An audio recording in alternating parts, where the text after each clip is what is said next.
on earth we've been doing. I think the odd gremlin has crept into the technology, but we're here now, and hopefully everything will be fine. So thank you very much indeed for tuning in, and we hope the next hour or so will provide some good information for you regarding your well-being and any mental health issues that you may be facing, or somebody you know may be facing. So we're hoping that we'll provide some support for that. So we have today an esteemed panel, and the bit of background to this: Plaza started to run some panels on well-being and mental health at their trade shows, both in Plaza Focus Leeds and Plaza London. And these panels changed, and we talked about various things and various different sides of well-being and mental health, and how we could absolutely build up resilience and use all the facilities that were out there. So we decided for Plaza Online that we really should dedicate some time to the subject, especially in view of what's been happening to everyone this year. So let me take you to the panel, and one of the panel has helped and supported us in these Plaza shows over the last few years. So we have Pat O'Toole, who Pat will talk about her and give her own introduction in a moment. We have Susie Green, we have Faye Fuller, and we have Eric Mutangwazi. Did I get it right, Eric? Perfect, on the money. Amazing, amazing. I've been quite anxious about that for the last few months. So I'm just going to ask the panel to say hi and to introduce themselves, and then we'll get into the actual discussion itself. So I'm going to hand over to Susie to give us a brief introduction. Hi, Peter. Thanks for having me here today. I ordinarily am a tour manager, but that will stop back in February. And I've been running a peer support group open to anyone in music, events, theatre, or anything related to our industries, which has been going about 4 months now. Fantastic. And Faye. Morning, everyone, and thank you for having me. As Susie said, normally my day-to-day job would be as an executive producer / project director, working across live events and broadcast TV. However, for the last 2 and a bit months, I think, I've actually been helping out on the We Make Events campaign as the London lead, which in its own way has obviously brought together a bunch of us where we can feed off each other and also support each other when we're feeling down as well. Lovely, thank you, Faye. Pat. Morning, everyone. I'm a personal development coach, trainer and facilitator. What that basically means is that I help people achieve their goals and overcome obstacles. So I do that for individuals and for organisations. But I've also got a background as a counsellor and a mental health first aider. And I work in the training sector at Rose Bruford College, training and helping with professional development, not just actors and performers, but also design management, technical arts students as well. And Eric, please. Good morning, everybody. My name's Eric Mutangwazi. I'm the Managing Director at Music Support, which is a leading charity specifically for peers in the music industry who are affected by mental health and or addiction issues. And Music Support's been running for 5 years and was founded by peers who all work in the industry in recovery themselves, in whether that be related to addiction or mental health issues. Brilliant. Okay, well we're gonna sort of get in with some of the questions, and get our teeth into some of the content. But there is a chat line, and there's a way that if you're watching and you want to ask questions, or indeed if anybody, any one of the panelists would ask for some feedback, there's a react button somewhere on your screen, and if you feel like you would like to participate by reacting, then please do so. We would encourage that. It would help us to understand how everybody is going on today. So to start it going, I just want to get some feedback from the panel about about how they're doing. So I'm going to go back to, well, actually, I'm going to go to Faye first and ask her, how is the current climate impacting the mental health of peers working in the live events industry? What are you seeing, hearing? What's going on? To be honest, it's not great news. A lot of people that I've known for many years and people that I'm speaking to regularly, there's a lot of depression setting in, anxiety, people not really sure of where both their personal life and their working life is going, what direction it's going in. Obviously, there's a lot of people wanting to hold out ready for 2021, but they're not sure whether to stay in the industry or not. And even if it was to come back, the anxiety of, can I actually still do my job to the ability that I did it before? And to be honest, it's really sad. Myself, I've personally found it really tough, and I've had very, very low days. But obviously, being involved in the campaign is great because it gets your brain working and working with lots of lovely people. But at the same time, it maybe sometimes disguises the times where you actually need to have a bit of your own time and sort things out personally or whatever it may be. But I mean, the conversations I've had with people and what I'm hearing is there is a lot more mental health issues coming out of the state of the pandemic and what our industry is going through right now.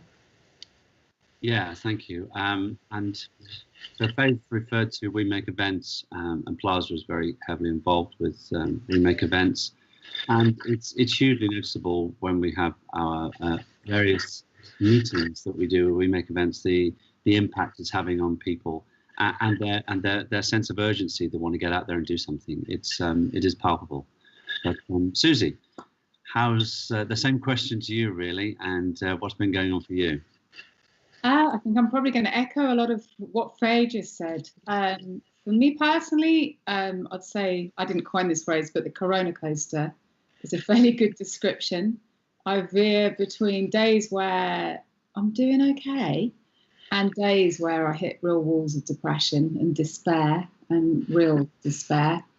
But I would say the peer group has been a bit of a lifesaver for me. First of all, it's given me something to engage with. But also, it's just been really enormously comforting hearing other people's stories and other people's experiences. And we have lots of people from across the industry, from just starting out, and they've just had their first year booked, helping at a festival or whatnot, right up to people in their 50s and even 60s who are on the other side and are worrying now that this is, will they ever work again? Will they be too old on the other side of this? And everyone in between. So that's been a big comfort. I found it's really helped talking to other people and knowing that this funny, odd thing that none of us ever saw coming isn't just happening to me. It's much wider than that. Yeah, just ask a question about the peer group. So how's that sort of working? Do you meet on a regular basis, or how does that work? How does that function? So what we do, we meet once a week on Zoom. It's always on a Wednesday, 6 o'clock London time, and we tend to go for about an hour to 2 hours. Sometimes it's just me chairing. Often we have guests. We always have a theme, mostly mental health related, with a view to support for getting through this. Sometimes it can be quite dark. Things like motivation, how are you going to get out of bed today, all kinds of things. But we always try and end on a sort of sharing and a positive note. Like, okay, what are you doing that's helping you get out of this? What's helping your day be that little bit better than it was going to be? How can we get through this? So we're on Facebook, we're on LinkedIn. I can share in the chat later how you can do this. Fabulous. Yeah, I think it's you both make important points around concern for the future, or how can I go back to work? Will I be able to go back to work? Will I be okay at it? And I have a little snippet here. So clearly, we at Plaza had to make we had to furlough a number of people, and we reintroduced one of them back to work at the beginning of October. And the first couple of days they were there, they felt it really difficult, and they felt kind of lost is probably the wrong word, but they found it really difficult just to re-engage, and we had to say it's okay, you know, whatever you're going through, it's fine. You don't have to worry, just as long as you're there, and we can work through it. So even for people who know they've got a job to go back to, I think, you know, this whole thing has had a really vast impact. And for Pat, you could probably back that up. Yeah, absolutely. I echo what Susie's saying about the Corona coaster. I've certainly been on it, and I think I've learnt a lot about myself in the last 7 months as well. You know, the one thing I always try and share with the people I work with is you've got to put on your own oxygen mask first. And I really had to do it for myself, because although I'm incredibly fortunate, I know how fortunate I am that I still half of my week have a job. I'm employed by a college. I lost all my freelance work at a stroke, like everyone else did. And I realized that, you know, I spend my life with people. I spend my life interacting with people, either as a teacher or a coach, or in rooms with people, working with people. And suddenly I was working on this. I was spending 7, 8, 9 hours a day on Zoom. And it was really, really, really hard.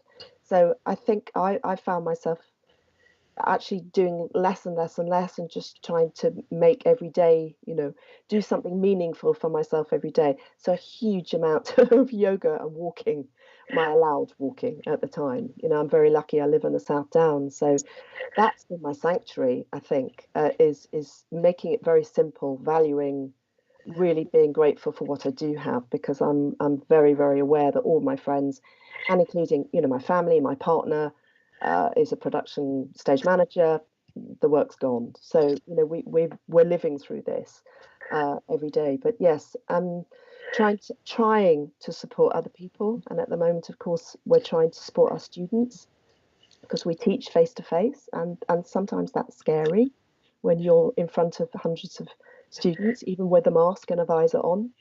So yeah, so I do the best I can, really, and I just carry on doing the best I can every day and keep it simple. I think that for me is what it is. Thank you. Eric, under normal circumstances, the people that you try to support were probably flat out. So what on earth has been happening to you over the last 7 months, and how it is today? Please tell us. Yeah, thank you, Peter. Well, I think a lot of what the panel have kind of said already really resonates with me on a personal note. And I think it's important for us to emphasize, even outside of the context of pandemic, if you like, in peacetime, that people go through things and experience things which challenge their mental health and well-being. And, you know, on a personal note, you know, I have a close relative who's in palliative care. And so we've been kind of walking through that journey day to day, and challenges getting access to kind of care home. Daughter's just starting secondary school this term, and so there's a lot of change on that front of things, and homeschooling during lockdown whilst trying to work and things like that. And so definitely on a personal note, I felt it, and it is one day at a time, that mantra, you know, and trying to manage that. And you know, there's certain days I think where because, you know, I'm actively, and our team's actively involved in trying to help and assist people, it can be easy to forget yourself, I think, sometimes, and, you know, things sneak up on oneself. And, you know, I found myself in a staff meeting with the team earlier on this week. There was a moment, you know, I kind of shared with them, you know, I woke up in the morning, I just had this kind of nagging feeling, and I just didn't quite feel my usual self. And then I realized, I thought, oh, that's low mood. I've just realized sometimes it can be really hard to see things that are so close to you, and having other people around you to kind of point out things can be massively helpful. And you know, to actually be able to share that with with colleagues has been really helpful, and practice what you preach, right? Which is, it's been a helpful exercise for me as well. But on an organisational level, what we've seen, certainly there's been a real spike in terms of the amount of people that have been getting in touch with us since March, April time. We've had touch points with over 1,000 colleagues across the industry in various different roles, in various different positions. And I'd characterise it, if I was going to divide it into 3 areas. We've touched on it already. Work has been a big area stressor for a lot of people that may have lost their jobs or are unsure how long they're going to have their job for. Furloughs kind of been a blessing in one aspect for people, but it also, as you've touched on, Peter, it's also, it's been a challenge for people as well. That sense of loss of identity. People want to work. People want to do what they love and they're passionate about. And people have been talking to us about that. When we've been delivering training, it's been interesting to hear feedback from our trainer about participants maybe sharing the challenges of how do I look out for colleagues when I'm on Zoom all the time? We don't have that same type of interaction where maybe you might pick up on things. It's the water cooler conversation. It's the body language. It's the knowing and seeing people in their daily routines, and maybe the differences that might be indicators that someone's not doing well, and people being concerned that, okay, people haven't come to me yet, but I'm concerned that maybe that there are things that are hidden which we don't know about, and how are people doing. So there are a lot of people feeling that. The second area has been relationships, which again have been a blessing and also a challenge, I think, to some people as well, which is peers finding themselves maybe in a setting where they're spending increased time, more than usual, than they would with their partners, or if they've got dependents and children and the family setting, and that actually being a challenge. Actually trying to navigate. I know, we're during lockdown. The first couple of weeks, I think I got under my wife's feet quite a bit, and I got into trouble just for, you do things which are out of your routine, out of your pattern, out of your norm, and it's a relationship, and you're renegotiating kind of positions and points on things, and so that's been a real challenge for people, as well as the flip side. It's actually been a real comfort for people actually to be able to spend more time with their loved ones as well. And then obviously the health aspect, again, just to echo what Susie said at the front end, we've seen increased kind of volume of people who are screening for anxiety in particular, about 50% of people that we're speaking to, depression over 30% of people that we're speaking to, and that are screening for these things and need help and need support. But the amazing thing as well on our travels to see, as well as the services we deliver, there are other great organisations that deliver services. It's seeing the resilience and the fortitude and peers looking out for one another, and that's been the most touching and moving thing.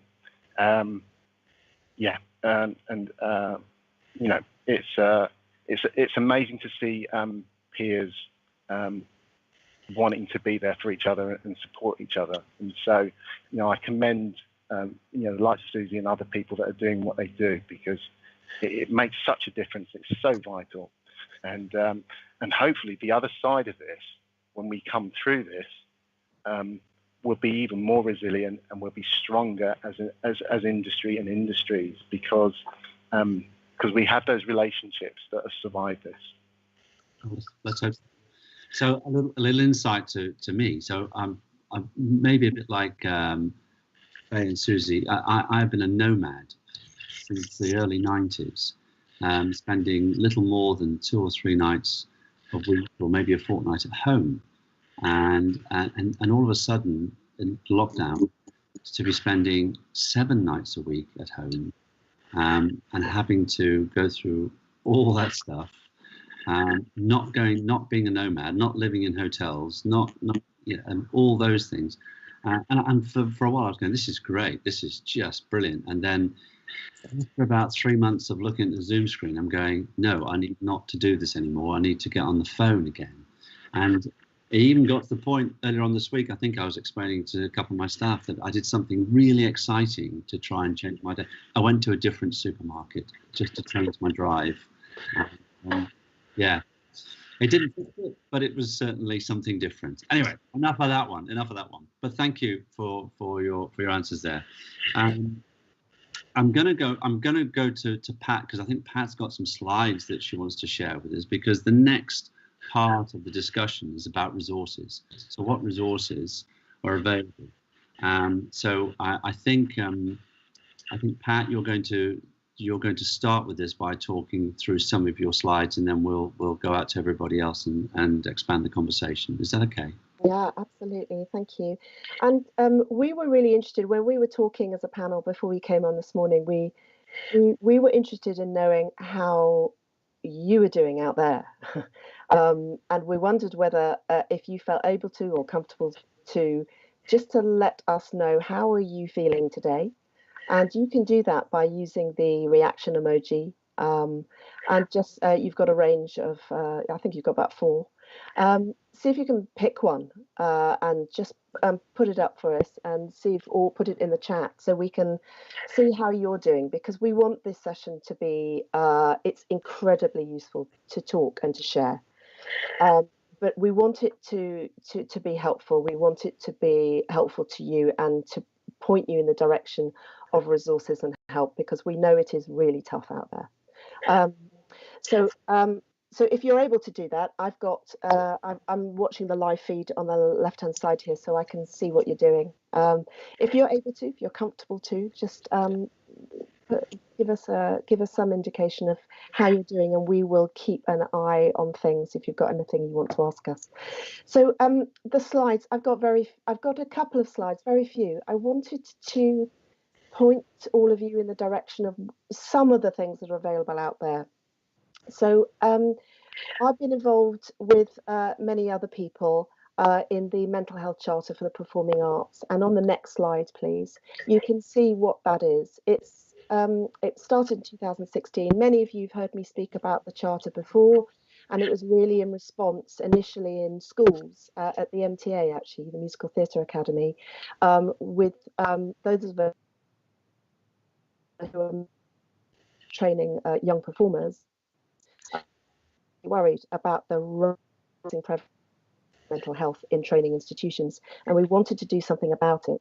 So Angie and Anne-Marie started a charter which basically would seek to harness the collective potency of agents, producers, drama schools, associations, and casting directors, and industry providers, people like White Light, PRG, get them together and go, can we do better? So I wanted to put you in that direction first to the Mental Health Charter. I put a link on the bottom of that slide. What it basically does is a commitment to remove the stigma around mental health, and also to be able to support and direct people where they can seek help, and to be very proactive about this, not reactive. So I wanted to share that first of that website. And the next slide, please. On there is a link to resources. So what we did is we, and on the next slide, what we did is we put resources together. And sorry, on the previous one. And the resources are there, which is I've spent a couple of months just trying to get hold of everything that is out there. It's not a complete list, but everything that is out there that can help you, basically can help you find help and the resources that you need. A lot of the resources are industry specific. So organisations like Eric's brilliant organisation, and what's happening with Stagehand and with live events campaigns, we are uploading that information every day. And in there you'll find apps, you'll find websites, you'll find helplines, and that is there that you can download and use and go to if you need more access to centralised resources. I wanted to share a tool that I use with my clients, and And on the next slide, you'll see some circles.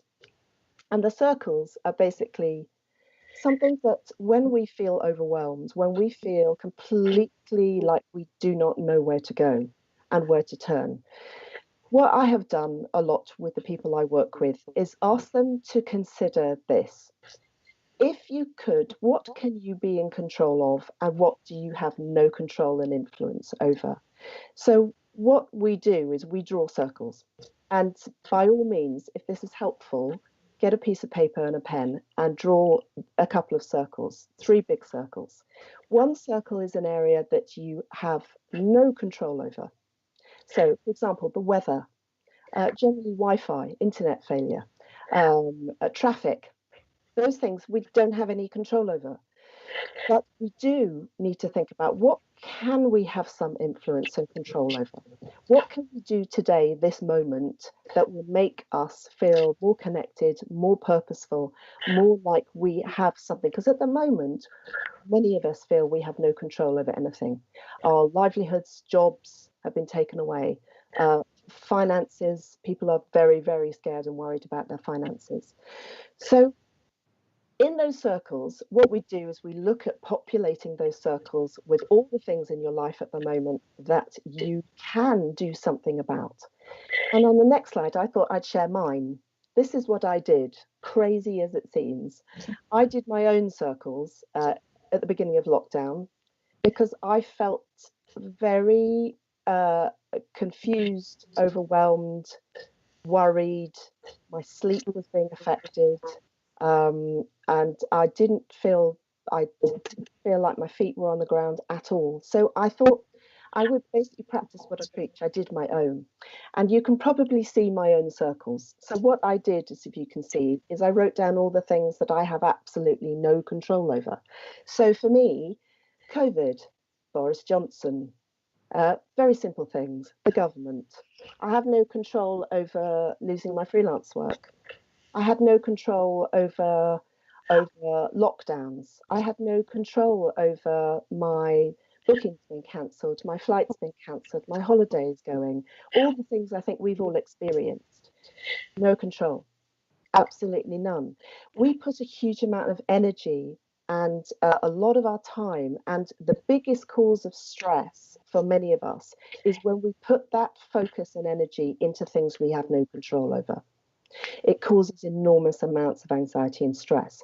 So what we need to do is we need to, and I'm going to use a word that lots of us are using, we need to pivot away from that mindset and look at what we can do. So I put down all the things that I could do. I could manage my health. I could eat well. I could manage what I was drinking. I could walk. I know it was an hour a day initially, but use it, and I did. I could journal. I could do yoga. I could do some online classes. So it started to make me feel like I could have a little bit of control and influence over what was happening in my life. And you can see, I mean, I've shared my own values. I've shared everything on this sheet, and I did it openly because I want to see that so often we connect ourselves, associate ourselves so much to what we do, not who we are. And I think many of us have really suffered because I am a stage manager, I'm a technician, I'm a lighting designer, I'm a programmer, I'm an events manager. And we are still the people that we are. We still have values, and we still need to connect to what is important for us. And that's why I found doing the circles was helpful for me. I still do them quite a bit. I write them down regularly just to keep reminding myself that today there are things that I can do to help myself. I wanted to share it with you. If it was something that'd be helpful for you to think about, please use it. Just have a think. I just want you to have a think today about what can you influence, and put less focus and attention over what you have no control over. So the last slide is about me and how to get hold of me. There's links to Zoom, there's links to websites, there's links to resources.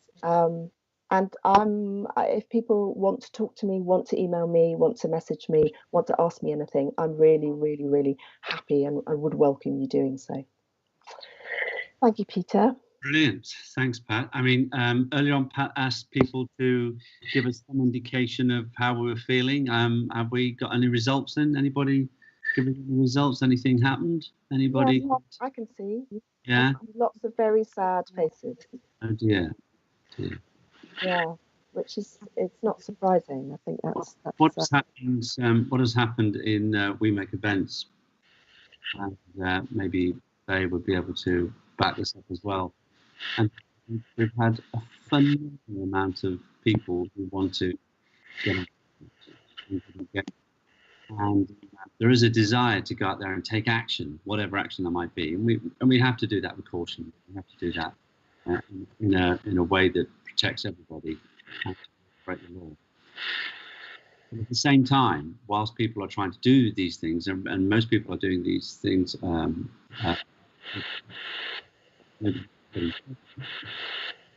there is a massive kind of frustration that builds up and anxiety of trying to get things done. So people who will come to us with an open mind and open heart to help, within a period of time, depending on them as individuals, all of a sudden they're finding that difficult too. Would you agree? Yeah, most definitely. I think because everyone comes together with so much passion and wanting to do the best they possibly can to save our wonderful industry as well as their own personal jobs. They come, I'm one of them. You come, you want to do the best you possibly can and get people on board to help, but you throw yourself into it that sometimes you possibly forget there's other things that you need to be doing, or you need to take a step back. And everyone is volunteering their time for free. Everyone is really busy. But then there's that frustration that you might need this piece of information to help you to do whatever you're doing on that certain project. And it does get a little bit fractious because everyone is really trying their hardest, but everyone has got so much more going on in their lives as well. It's not just about the campaign. They might have a business, they've got personal life issues, they've got a family, they've got homeschooling, they've got a member of their family that might be sick from COVID or any other illness. And it gets a little bit fraught, and people do get frustrated with each other. But then what's really lovely is we do have these WhatsApp groups for the teams that we're part of. And every now and then we do put messages out going, guys, if you need to talk, we're here. We're all supporting each other. And so it takes you back a little bit. And also, I guess the other frustration from that is, as you said, there are people wanting to get involved and not necessarily do it the right way and want to make noise. So we also face the problem of, I hate to say it, keyboard warriors. And it gets to you personally as well. You do take it as a personal attack when you think, well, hang on a minute, you've got no idea how many hours I'm spending behind the scenes trying to help our industry. And then there might be this one little thing that just tips you over the edge, and it's like, but yeah, no. Well, yes, thank you. And I'm sure, Susie, it's with your group as well. Do you get that? Do you get people going, look, why can't we go and knock this wall down? Why can't we go and do something? How you cope with that? And then we'll come to Eric, who's going to talk about other things that are available as well. Yeah. I've just found that point you both made fascinating. Actually, it hadn't even occurred to me of that flip between, okay, right, I'm going to go in activist mode, and then of course you kind of almost overdo it, and this whole experience is so exhausting. You drop off the cliff, and that's when you need help. We had a psychologist from a charity called Backline Care, which is a US charity, who's on just this week on. And he said a lot of us are operating in these three different modes at the moment. Victim, this why me? Why is this happening to me? Then survivor, like, right, I'm going to do something. I'm going to cling on by my fingernails and get through this. And then, but that's not always the most helpful mode either. That's the exhausting mode potentially. And then thriving, which I thought was a curious word, because he defined thriving almost as acceptance, which is a little bit like Pat's circles and, you know, the list of, okay, what can't I control? And in writing down what you can't control, you maybe might reach some levels of acceptance of like, okay, you know, well, these things I can do to make myself feel better today. So it's incredible because so a few weeks ago, so being involved in we make events, so I have to run Plaza, and I've got staff, and we've got all the things that we need to manage. And then Plaza started We Make Events, and we did it to try and support our members. And although we are not the custodians of We Make Events anymore, we're still very heavily involved, and we have to be for our members. And I found, it got to the point where there was no beginning and no end to a day or a week or a moment. And it got to one particular weekend and one particular time, and I thought, well, I need to do something. And I was going, why me? Why am I feeling so crap about this? So I wrote myself an email. I didn't send it to anybody. I just wrote it and just kept reading it and went, okay, it's okay. It's okay. You mentioned the word thrive, Susie. So I'm going to hand over to Eric now, who's going to tell you about some other things that are available. And it just so happens that word is very useful, isn't it, Eric? It is. It's a nice segue, isn't it, Peter? I tell you what, before I do come on and talk about that specific initiative that we're involved with, and what music support are up to, I do have to, and I feel compelled to kind of promote. There's some fantastic charities which are within our industry, like Stagehand, like Backup Tech, who are out there. So, do check out and see what kind of help that you can get via them too. And it takes a community to kind of get through this. And just to hop back to some of the points that were touched on that definitely resonated with me, in terms of we find ourselves involuntarily in this situation, and so we're left in a position where we either voluntarily engage with it because there's no escaping it, or it kind of has its way with us, and those are the only two things really. But the really interesting thing is that subject to what choices that we make, whether we do it voluntarily or we don't, if we do it voluntarily, there's a chance it's using a different part of our brain that actually sees it as an opportunity and an opportunity for growth, as painful as it is. And it's not the type of growth that we would choose, but it can potentially produce a positive outcome. And one of the things certainly as a charity that we're thinking through it daily is, okay, well, how do we at the other side of this come out better? Because the other option is an existential one, which is that we don't exist anymore. And you can apply that to the individual as well. So it's to kind of encourage, and it's not to downplay the moment, because it's fine to feel sad, and it's appropriate and it's understandable. But the question is actually, for a prolonged period, is that helpful for you in terms of what the next step? And it might be just about what can we do today, like Pat was saying, what can we do today that we can control, that can make the difference today, and that will make a difference to tomorrow, and so on and so forth. In terms of music support and the range of services that we currently are offering, there are four broadly, and there's one that I'm going to emphasise a bit more than the others, but I want to touch on all four briefly. A listening ear. We run a helpline Monday to Friday. You can phone that. It's free phone. You can speak to an industry peer that's trained to hold that space. And sometimes it might be that actually to be able to speak to a stranger in confidence is what's needed. And we can give advice and support, maybe signpost. And if at the most acute end, if people do need to find a vetted and accredited therapist or treatment or residential or non-residential treatment facility, that's an area that we work with, and we're available via our helpline, which is 0800 030 6789. The second area is training. we currently run mental health first aid training, which we've had to pincer, the word we've used before, and shift that online. And again, there's information on our website about that, and you can access training and support from us related to mental health, and maybe how to equip yourself to help other people. The third area is support groups. We run every Monday a 12-step support group for anyone that attends 12-step fellowship working within the industry.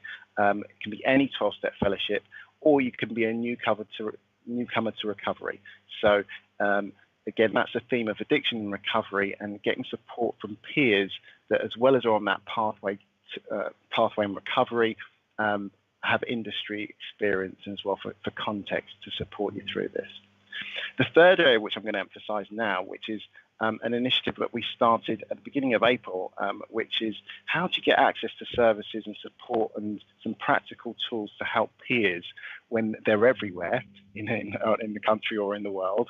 And in times of lockdown as well, there's a lot of isolation, and using technology to do that. And Thrive is a social enterprise which have produced an app, which is the only NHS-approved app specifically for the prevention, early detection, and management of stress, anxiety, and depression. So some of the things that we spoke about, and the hidden wiring, if you like, is CBT, which is cognitive behavioural therapy, if you're not familiar with, but there's a type of support and access that you might get if you get screened for anxiety and depression.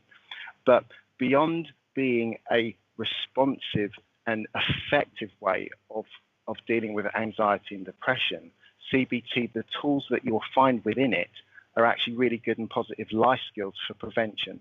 And so really the app is put together in a way which is to help support in really accessible and interactive, bite-sized kind of chunks, help people build up resilience and tools that might prevent in the first instance, or if things are escalating, be able to detect that early, and also how do you manage that, and where do you get signposting from as well.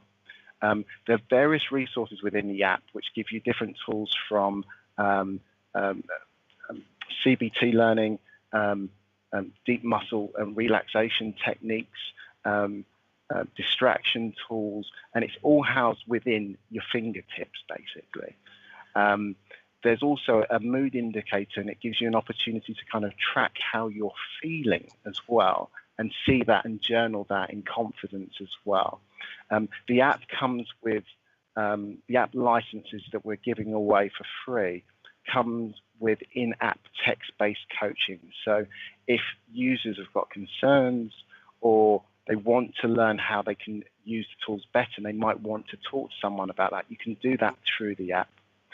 We've worked with Thrive to develop signposting within the app as well. So there's a resource area within the app which you can access and find out about support and further support that's available on the same themes related to your mental health and well-being too.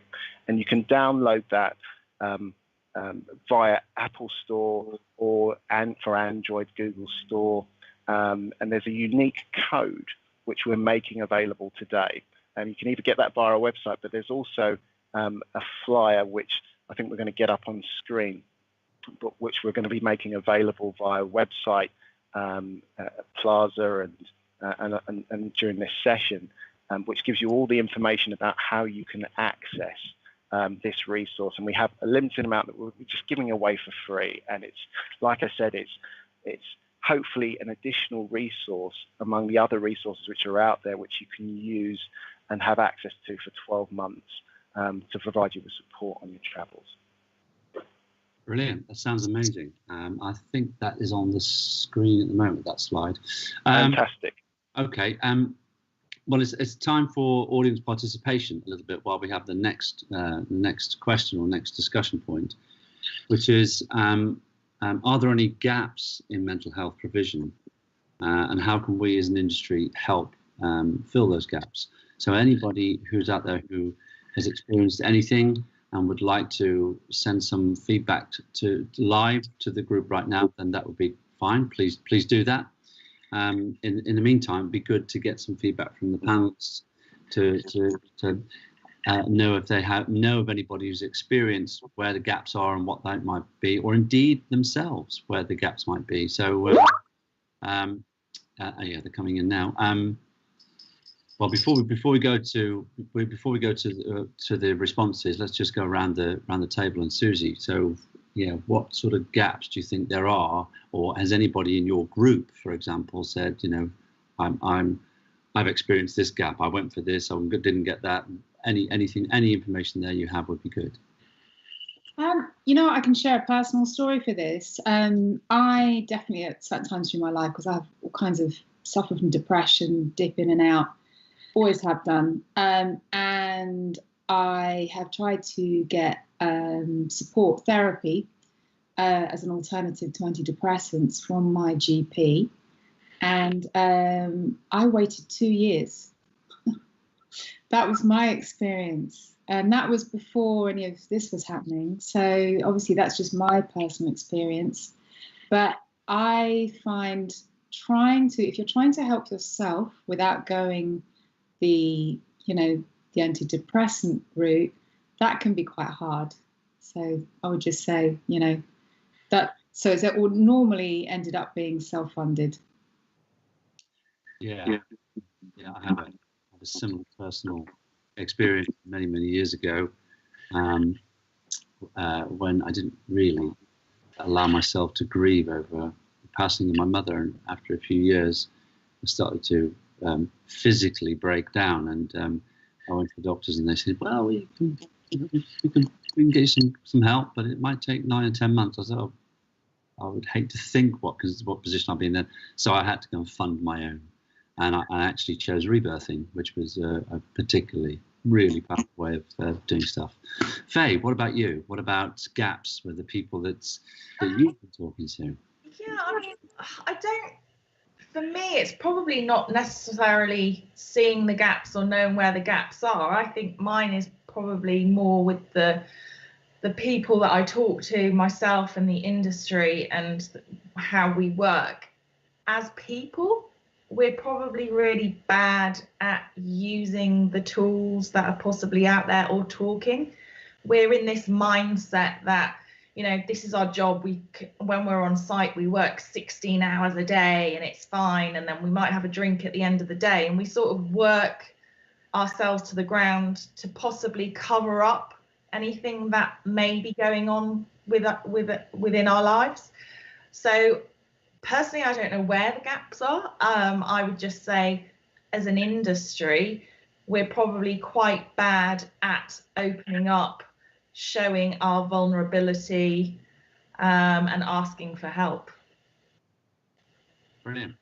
And do you have any obvious gaps that you've seen, Eric or Pat? Eric?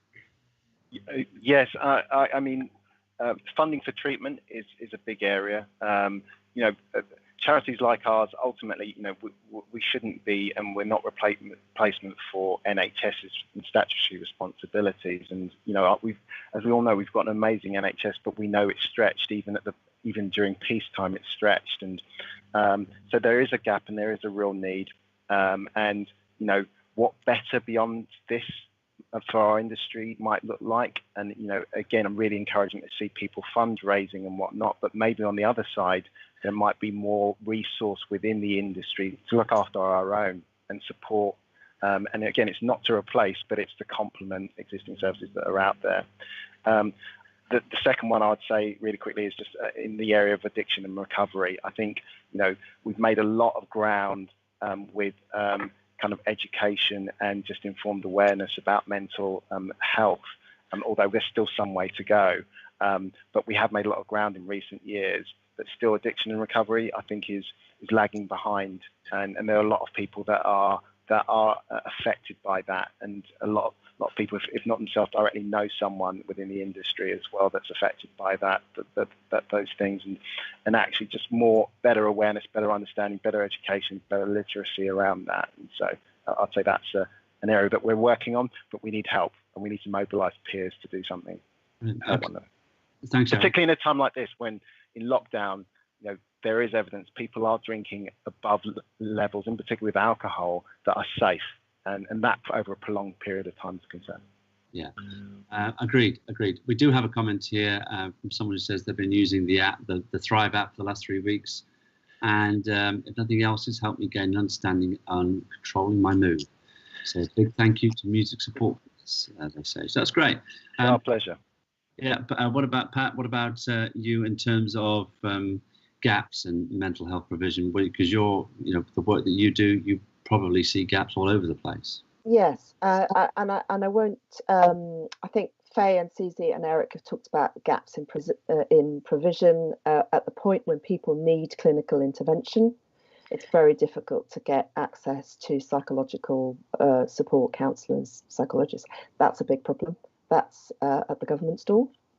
I agree with Eric about. I think. We need to do better, absolutely, in providing, making sure we have money and funds to be able to employ and to refer people straight away to clinicians, counsellors, psychologists. I think we need to do that. But I wanted to pick up what Eloise has written. She's as a student with mental health problems going into the industry, and I think that this is something that training providers, drama schools need to do. I think we're starting to do better, but we need to do a lot better. At Rose Bruford, we're introducing a new app called Fika to support our students' mental health and well-being. We're doing the induction on Monday morning. We have got to plumb in managing anxiety, building resilience, understanding what those things as a core part of training. It's as vital to do that, to prepare young people going into an industry which is incredibly, at the moment, it isn't there. I mean, there's already anxiety and stress. We know we have one of the highest numbers of people with mental health problems, and in the sector we do this, but this is getting a lot worse. So I think drama schools, it's a call for drama schools to make sure that they're absolutely putting the spine into their curriculum, which is about that professional development, about anxiety, about depression, about signposting, accessing resources, and taking responsibility for your own health and well-being. I think that's incredibly important, more than ever now, particularly, and I really feel for students that have graduated this year going into an industry in the middle of a pandemic. I mean, we've got to look after our youngsters coming into the industry, because it's a really difficult time for them. So for me, training providers, there's a gap there. Some people are doing great, but I think we can all do better. Well, brilliant, thank you. I'm just looking at the time, but we're getting very close to 11 o'clock. We haven't finished some of the questions I wanted to ask, and we haven't actually invited a Q&A. So anybody who is watching and wants to ask the panel any questions, please get them in as soon as you can, because we are running out of time. And whilst you're busily typing in your questions, I'll quickly go to Eric and the rest of the panel, saying,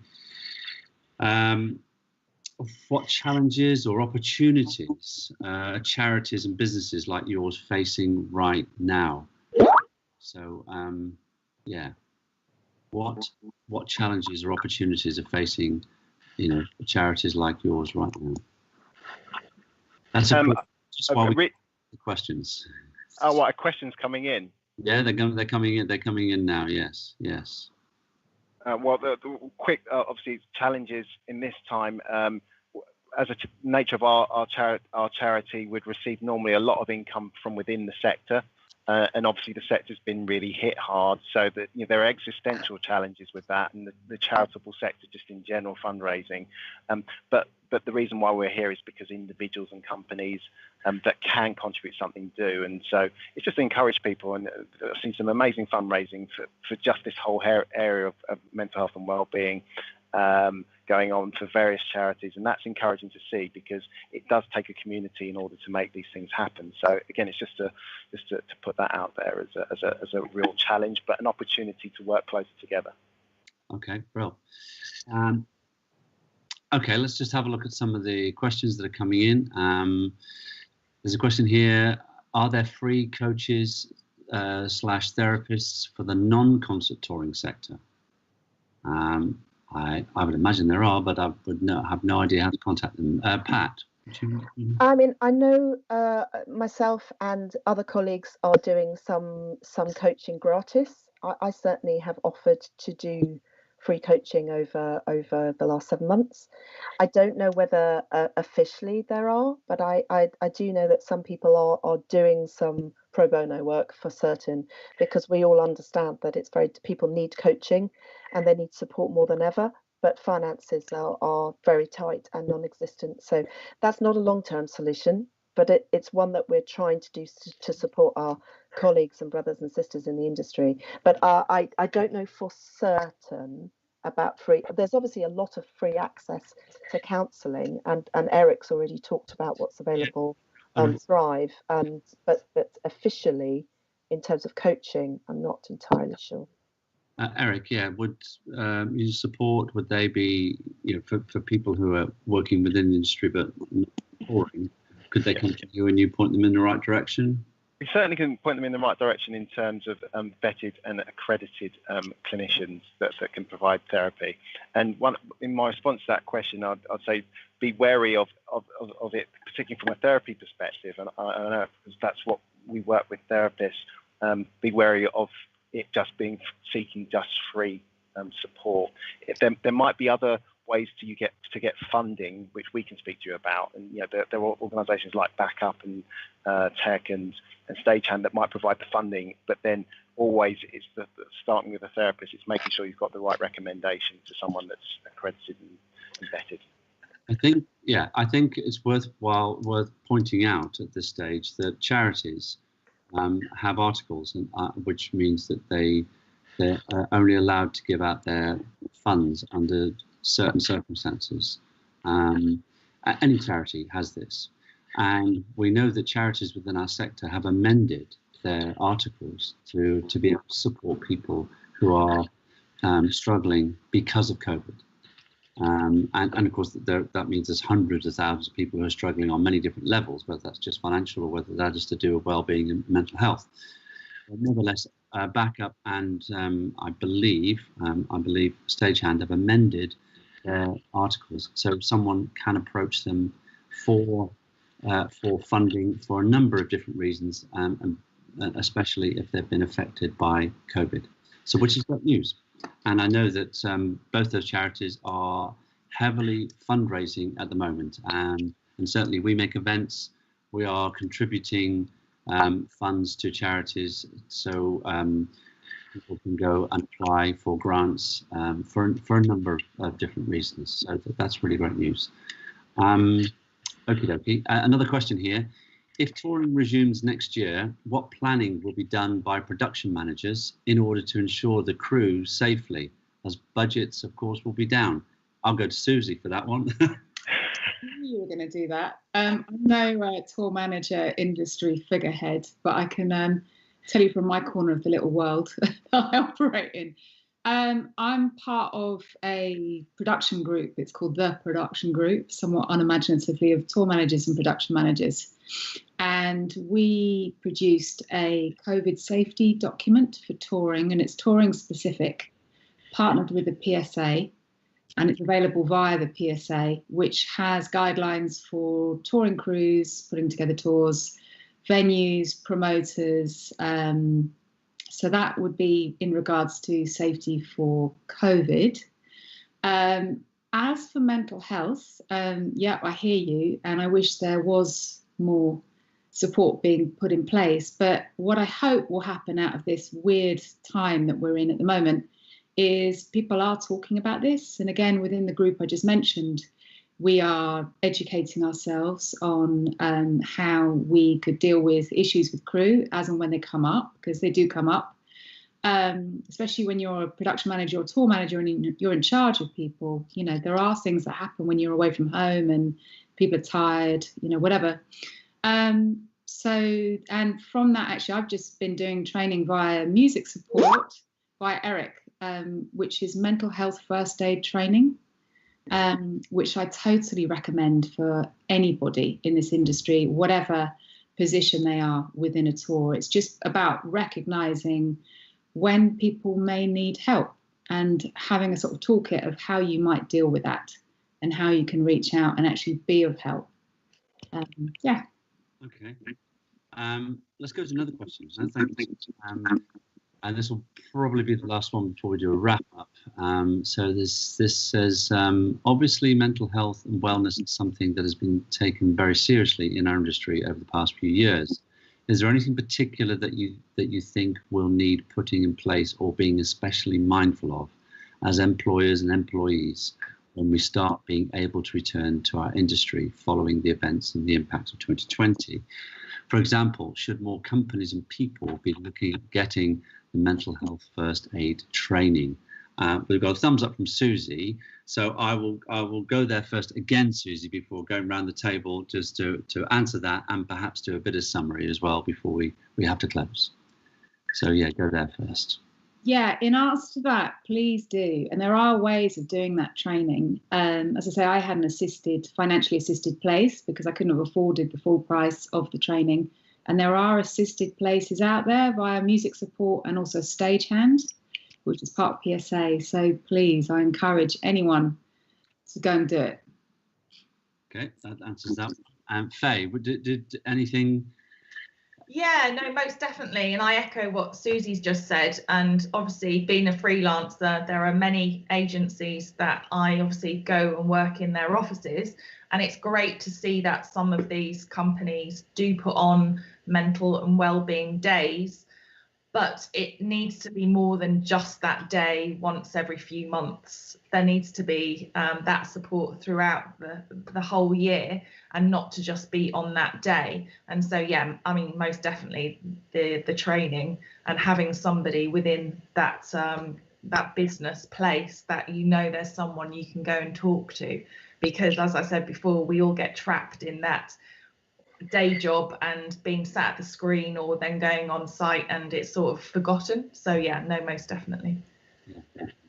Okay, I'm very, very conscious of time. We are overrunning, so let's do a quick round robin of a summary or a closing remark, everyone, about how mental health can be I'm going to say improved, but okay, I'll say improved.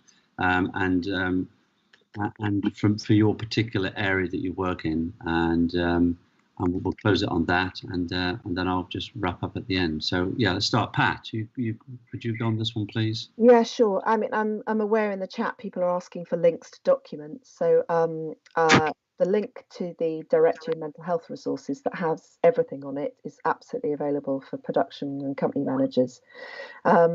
To go with them. I absolutely agree. I think we need to make sure White Light are a fantastic industry leader in this. They provide mental health awareness training and support for all their new starters, which I deliver. So I think if companies can do more, it's what Faye was saying. I think we can do more about that. Not about improve, but I just think we just need to look after each other. We need to be open. We need to talk about how we need to talk about our mental health and our physical health, and I think in training providers and industry providers, I think we need to plumb, as I said before, we need to plumb into that as a core part of what they do. So that's, I think, would improve things a lot. Eric? Just to echo what I said earlier on, which is that we have found ourselves in this situation involuntarily. And it's just to encourage people, and I'm encouraging myself here, which is to voluntarily make a decision. And if you can't manage can't manage the week, then manage the day. If you can't manage the day, manage the hour. If you can't manage the hour, manage the minute. And it's making those decisions. The second point that I'd raise is that you're not alone. Don't try and do it by yourself, even if you think you can. For one or two reasons, it might be you, or you might be able to help somebody. So plug into a community where you can. And be a part of community, and let's be a part of the other side of this real trial and challenge, making it better somehow. Might not have the answers right now, but together we can make it better. We set up a wellbeing group, Plaza, for our own staff, and we we had people running that, and I found that really useful. It was a good place to learn. It was a good place to exchange too, and I'm whilst we've been away from the office, we haven't been doing that, which is terrible. We should have been doing more of it. But when I'm sure we'll get back onto that. But yeah, so just finishing the wrap up. Faye, anything from your side when you're on with a new family? You've got a new contract. You've got a new family. Do they set up sort of well-being groups within those families to say, here is your support system, here's your support structure, or not? No. No, not that I'm aware of. As I said, that there are some businesses that are very good and they include you as part of their internal staff if they do these days. But generally, no, you walk in, you work on your project, and that's it type thing. But yeah, I mean, my advice is talk. Just don't be embarrassed. Talk. Yeah. Brilliant. Okay, Eric, final word. Can I piggyback on that? Because I think it's an important point. You know, we all know that our industry is heavily proportioned with freelancers, and so the concept of who's accountable, accountability, and looking out for each other. And I think there's a challenge there, but there's our greatest opportunity probably in this season. We've got a bit of time, forced time, to think about actually on the other side, how do we look after each other better, and whether or not you have a statutory responsibility. I think we all appreciate that we've got a moral and ethical responsibility to look out for one another. Yeah, I mean, wouldn't it be great if there was you're going on a tour and it probably already happens, and if it does, that's brilliant. As well as your risk assessment and your health safety stuff, you go, well, where's the wellbeing group and who's leading that and who's doing that? Yeah. Okay, look, I think it's now 12 minutes past 11, so we've overrun our slot, but I think very, very well worthwhile indeed. Thank you so much to Susie, Pat, Eric, and Faye for being part of the panel and sharing. It's been great.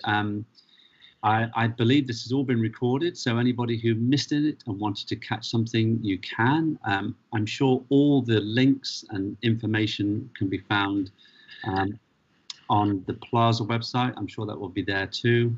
And getting in touch with any of these guys independently, I'm sure you'll be able to do that as well. So thank you for watching. Thank you again to the panel. Have a brilliant Friday and a great weekend. And thank you again. See you soon.